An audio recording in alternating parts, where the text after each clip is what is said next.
जीवनाला समृद्ध करण्यामध्ये ग्रंथांचा मोठा वाटा आहे। अशा ग्रंथांचा उत्सव व्हावा म्हणून शासनाच्या ग्रंथालय संचालनालय व जिल्हा ग्रंथालय अधिकारी कार्यालय यांच्या वतीने जिल्हा ग्रंथोत्सवाचे आयोजन करण्यात आले असून त्याचे उद्घाटन सोमवारी करण्यात आले। प्रारंभी सोमवारी सकाळी डीआर हायस्कूल येथून ग्रंथ दिंडीला सुरुवात करण्यात आली। ग्रंथ दिंडीत विविध शाळांचे कलापथकांनी कला सादर केल्या होत्या। ग्रंथ दिंडी नंदुरबार शहरातील विविध मार्गातून नेण्यात येऊन तालुका कवायत मैदानावर समारोप करण्यात आला। ग्रंथोत्सवात ग्रंथ प्रदर्शन भरवण्यात आले होते। आमदार डॉक्टर विजयकुमार गावित, जिल्हाधिकारी डॉक्टर मल्लीनाथ कलशेट्टी यांच्यासह अनेक मान्यवरांनी ग्रंथ प्रदर्शनाला भेट दिली। त्यानंतर ग्रंथोत्सवाचे दीप प्रज्वलन करून केसी पाडवी यांच्या हस्ते उद्घाटन करण्यात आले। यावेळी व्यासपीठावर आमदार डॉक्टर विजयकुमार गावित, जिल्हाधिकारी डॉक्टर मल्लीनाथ कलशेट्टी, जिल्हा परिषदेच्या अध्यक्षा रजनी नाईक, जिल्हा पोलीस अधीक्षक संजय पाटील, उद्योजक मनोज रघुवंशी, प्रभारी नगराध्यक्ष परवेज खान, ज्येष्ठ नगरसेवक शोभाताई मोरे, ज्येष्ठ साहित्यिक पितांबर सरोदे, जिल्हा माहिती अधिकारी जगन्नाथ पाटील, जिल्हा ग्रंथालय अधिकारी संतोष जाधव उपस्थित होते। आमदार ॲडव्होकेट केसी पाडवी यांनी उद्घाटनपर मनोगत व्यक्त केले।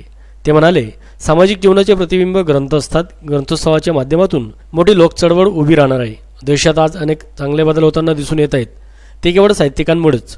महापुरुषांच्या ग्रंथामुळे एकता व अखंडता कायम राहणार असल्याचे त्यांनी सांगितले।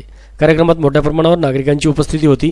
ग्रंथोत्सव यशस्वीतेसाठी जिल्हा ग्रंथालय अधिकारी संतोष जाधव यांच्या मार्गदर्शनाखाली प्रयत्न होत आहेत। खरं म्हणजे आपल्या देशामध्ये महात्मा फुले असतील, बाबासाहेब आंबेडकर असतील,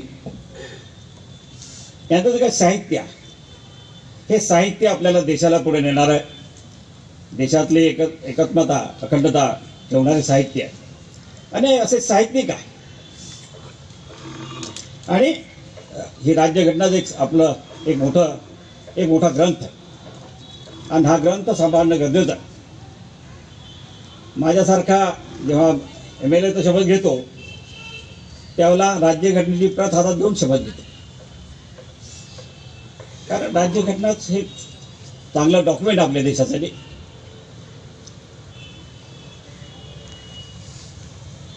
राज्यघटनेमध्ये एकदा असं अनालिसिस झालेलं आहे की भारतीय राज्यघटना ही सामाजिक डॉक्युमेंट आहे। त्याच वेळेला अमेरिकन कॉन्स्टिट्यूशन हे इकॉनॉमिक डॉक्युमेंट आहे। त्या